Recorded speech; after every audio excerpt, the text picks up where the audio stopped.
ကနေဒါလူဦးရေရဲ့90ရာခိုင်နှုန်းဘာကြောင့်ဒီတောင်ပိုင်းဒေသမှာစုပြုံးနေကြတာလဲဒါပေမဲ့မြေဧရိယာရဲ့အများစုကတော့လူမနေပဲလေလွင့်နေရတာလေပိုပြီးစိတ်ဝင်စားစရာကောင်းတာကကနေဒါလူမျိုး80ရာခိုင်နှုန်းဟာအမေရိကန်နေဆက်အောက်ဘက်မှာနေထိုင်ကြတာပါဒါတက်ပိုပြီးစိတ်ဝင်စားစရာကတော့လူဦးရေရဲ့90ရာခိုင်နှုန်းဟာအမေရိကန်ပြည်နယ်တွေဖြစ်တဲ့မြောက်ဒါကိုတာနဲ့ဝါရှင်တန်ပြည်နယ်တွေရဲ့အောက်ဘက်မှာတောင်နေထိုင်နေကြသေးတယ်လို့ဆိုရမှာပါ။ဘာကြောင့်လဲဆိုတော့မြောက်ပိုင်းကနေဒါဒေသဟာ Canadian Shield လို့ခေါ်တဲ့ကြောက်ဆောင်တွေနဲ့ပြည့်နေတဲ့ကျဲပလန့်နဲ့အမြေပြင်မြင့်ကြီးတွေနဲ့ဖုံးလွှမ်းနေပြီးဆောင်းရာသီမှာအပူချိန်အလွန်အေးခဲက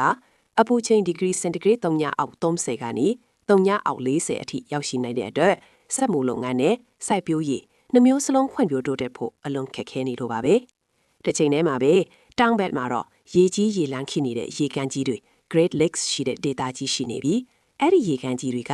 ရေအရင်အစစ်ကိုအလုံးလုံးပေးဝေပြီးပတ်ဝန်းကျင်မြေတွေဟာအလိုမြေဩဇာကောင်းမွန်ပြီးလူနေထိုင်ဖို့တင့်တော်စေပါပဲ။ဒါကြောင့်ပဲ Toronto, Ottawa, Montreal စတဲ့ကနေဒါရဲ့မြို့ကြီးအများစုဟာဒီဒေသတစ်ဝိုက်မှာတည်ရှိနေကြတာဖြစ်ပြီးအမေရိကန်နိုင်ငံဟာကနေဒါရဲ့အဓိကကုန်သွယ်ဖက်နိုင်ငံဖြစ်တဲ့အတွက်ကုန်သွယ်ရေးအဆင်ပြေဖို့မြို့ကြီးတွေဟာအမေရိကန်နဲ့နှီးစပ်ရမှာရှိနေကြတာပါပဲ။